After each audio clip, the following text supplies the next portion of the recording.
های های. دیشب بود که یه تکست خوندم و میگه بودم که این با چت جی پی تی نوشته شده. حتما براتون سوال شده که چه فرقی بین متنای چت جی پی تی نوشته شده و متنی که توسط انسان نوشته شده وجود داره. من چند تا ویژگی آوردم و تجربه خودم میگم. سعی کردم یه کلیت بگم، ولی اینجا خب حدود 10 تا، شاید هم 11 تا، نمیدونم، ویژگی گفتم. به علاوه یه مبحثی رو معرفی کردم که دقیقاً مشخص میکنه که چه تفاوتی بین این دو وجود داره. من یکی از یوزرهای سنگین چت جی پی تی ام و این چی، یعنی خیلی بیشتر از اینستاگرام و یوتیوب بهش سر میزنم. تجربه‌ای که به دست آوردم این 10 تا نشونه رو قشنگ واضح نشون میده. یه مدت که هم محتوای فارسی رو چک میکردم ببینم که چه تفاوتی بین محتوای فارسی که توسط چت جی پی تی نوشته شدن انگلیسی وجود داره. متوجه یه سری ظرافت‌ها شدم. ببینید AI کلا تجربه از خودش نداره. ماهیت AI یک موجود خودآگاه نیست فعلا و این باعث میشه که مثل انسان ها تجربه نداشته باشه. یعنی چی؟ یعنی شما وقتی دارید تکستش رو میخونید، متن رو میخونید، متوجه میشید که توش هیچ گونه نشانه ای از شخصیت وجود نداره. نه داستانی هست توش، نه تجربه ای هست توش که یک نویسنده معمولا شروع میکنه به یه داستان گفتن، خودش، دوستش، عمش، هر کسی، و از این میاد یک سری نکات رو برمیداره و اضافه میکنه. AI همچین چیزی نداره فعلا، مگر اینکه خودتون بهش بگین که بسازه که یه جورایی فیک میشه، ولی خودش نمیاد توی نوشته هاش تجربه شخصی خودش رو بذاره. یکی از نشونه‌های دیگهش تون کاملا یکسان در کل متنه. ببینید ما انسان ها معمولا تونمون عوض میکنیم، نحوه استفاده از کلماتمون رو توی متن عوض میکنیم. AI این کار نمیکنه. اگر فرماله یا اگه دستور دادید که خوشحال باش، یه چه می‌دونم، یه چیزی رو میمیک کن، کلا اون رو میمیک میکنه که این یکم خوبی داره بدی داره. خوبیش چیه؟ خوبیش اینه که اگه محتوای زیادی داری تولید میکنی که باید تا حدود زیادی یکسان سازی بشن مثلا برای برندی، این خوبه، این خیلی خوبه. اما بعدیش اینه که لو میده که این توسط AI نوشته شده، چون انسان توانایی اینو نداره. حتی قوی ترین کپی رایترها یا محتوا نویسا این توانایی رو ندارن که همیشه تون لحنشون رو یکسان نگه دارن. بعضی جا فرق میکنه و AI اینو نداره. وقتی صحبت از تون میشه، AI معمولا فرمال یا آکادمیک صحبت میکنه. مخصوصا چت جی پی تی خیلی مثل استادای پیر فرتوت دانشگاه صحبت میکنه که اصلا قورت دادن و شما میفهمید که خیلی توش شوخی وجود نداره، طنز وجود نداره، صمیمیتی نیست و این یکی از نشانهایی که لو میده.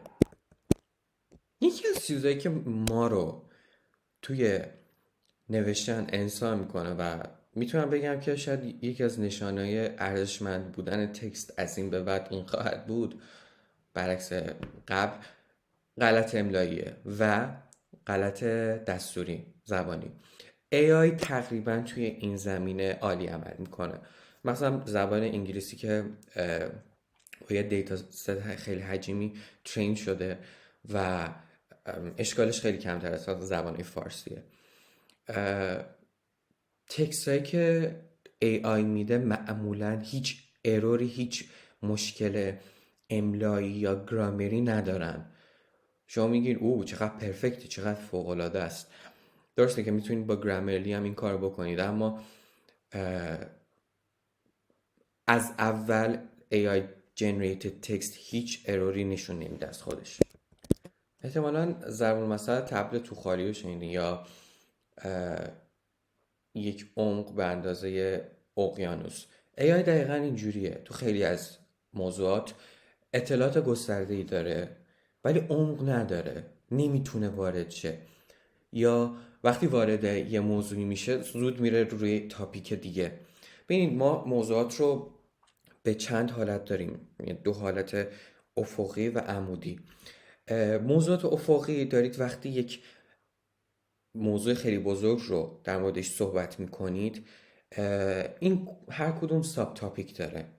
وقتی که این ساب تاپیک ها رو هی عوض میکنید به صورت افقی، دارید روی سطح مانور میدید. اما وقتی که وارد یک موضوعی میشید با دیتیل بیشتر، این نشون میده که مطلبتون و محتواتون عمق داره.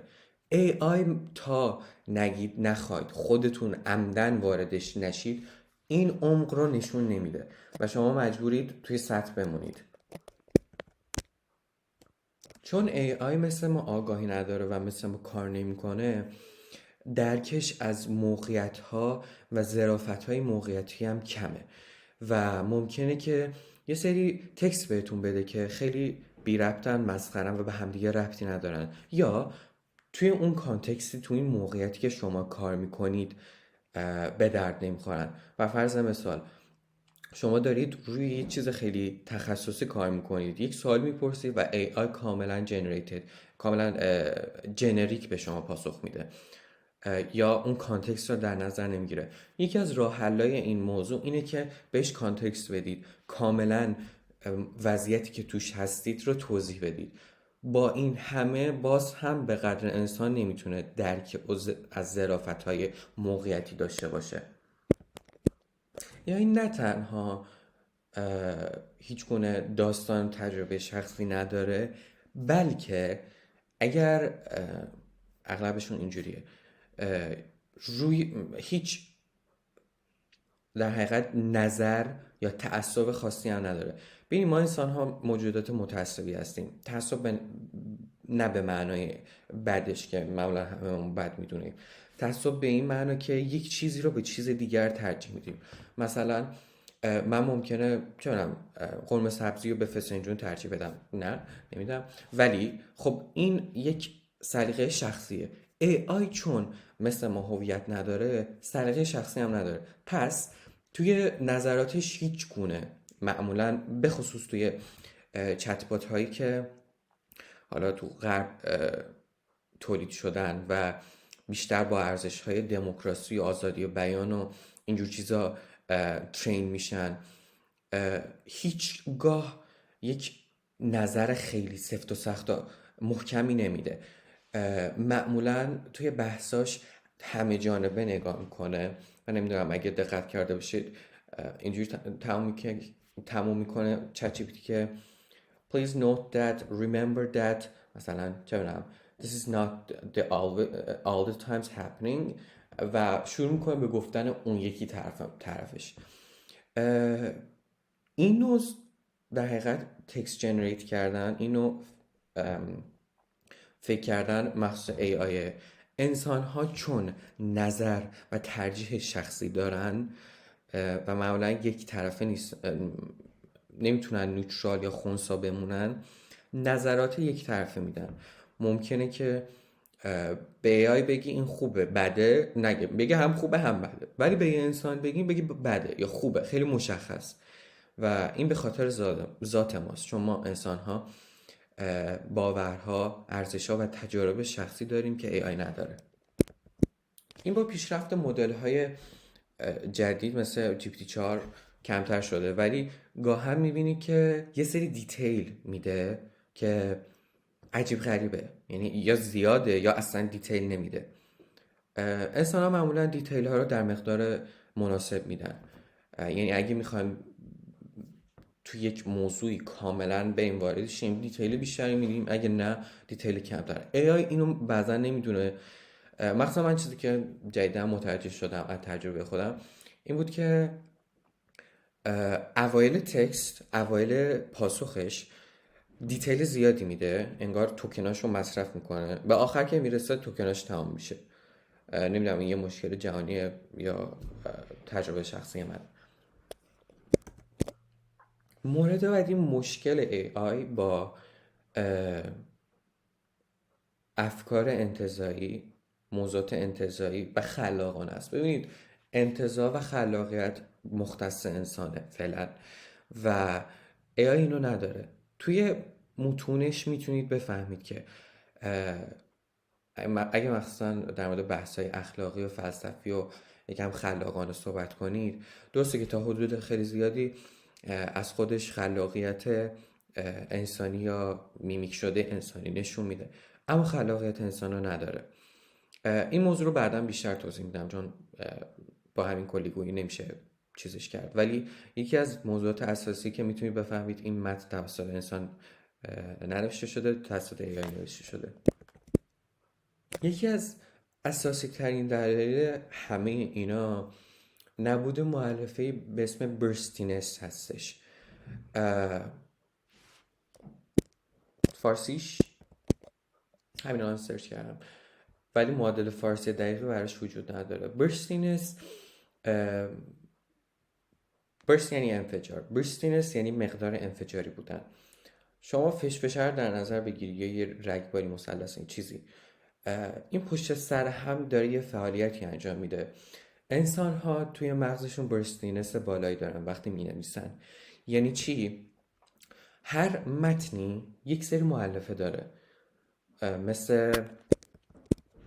مثل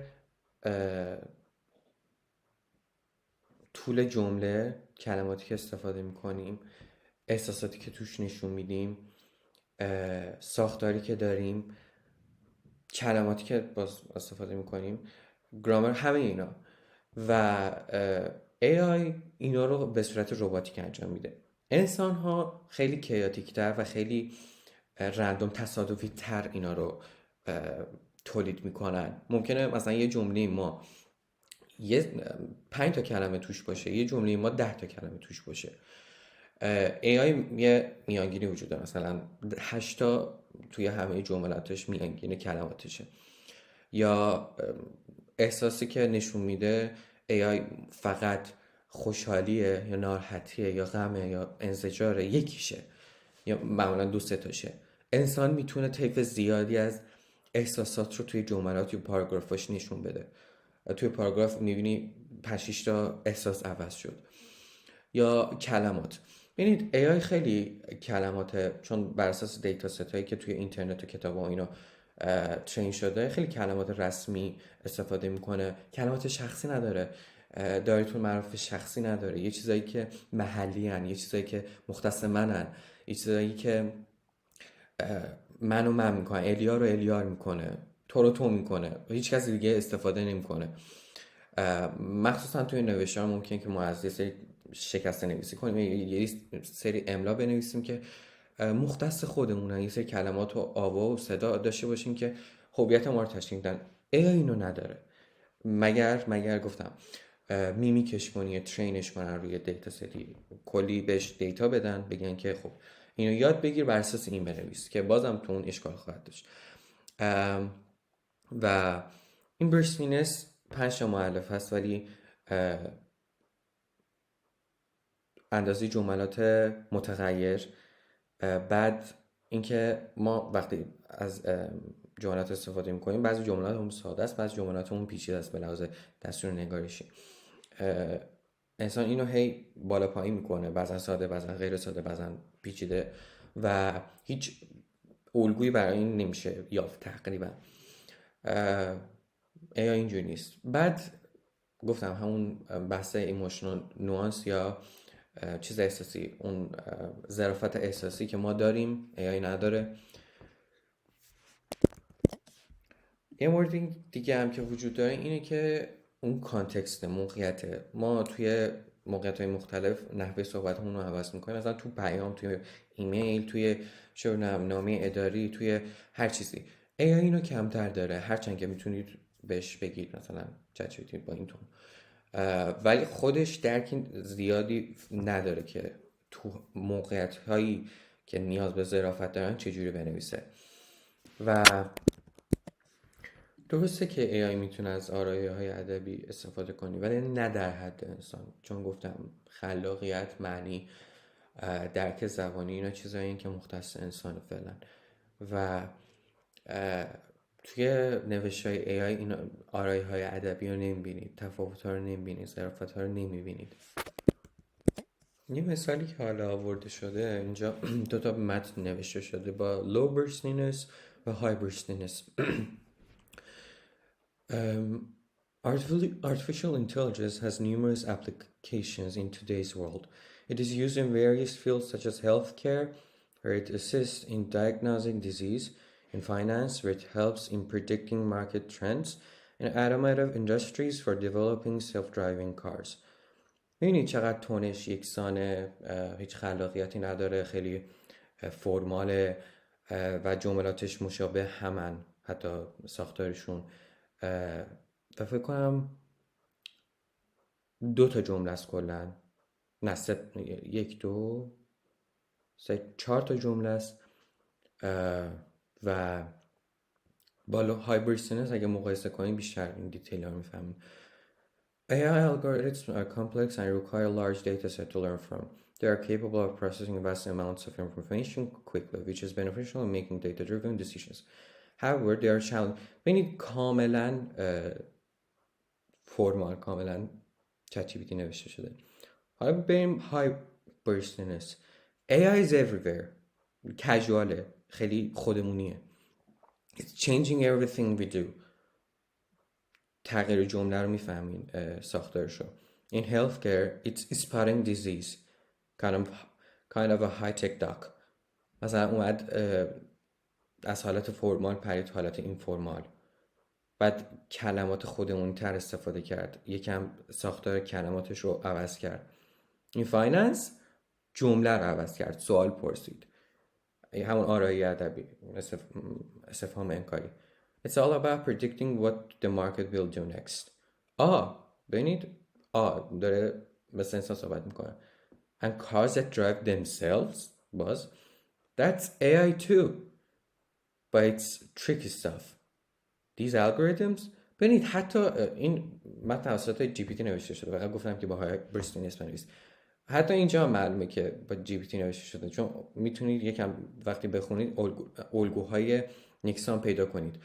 اگه متن رو خوندید دیدید توش الگویی در نمیاد، خیلی احتمال داره که نویسنده یه انسان بنویسه. اگه دیدید نه الگو در میاد، خب یه نشونه دیگه این که میتونه AI ریتن باشه. یه متن فارسی هم امتحان کنیم.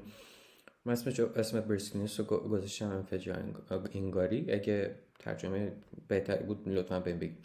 هوش مصنوعی در زمینه‌های مختلف کاربرد دارد. در این فناوری در حوزه پزشکی برای تشخیص بیماری‌ها، در بازارهای مالی برای پیشبینی روندها و در صنعت خودرو برای توسعه خودروهای خودران به کار گرفته می‌شود. الگوریتم‌های هوش مصنوعی پیچیده هستند و برای یادگیری به داده‌های بزرگی نیاز دارند. این الگوریتم‌ها قادرند، می‌بینید چقدر عضو ضربت و AI رباتیکه.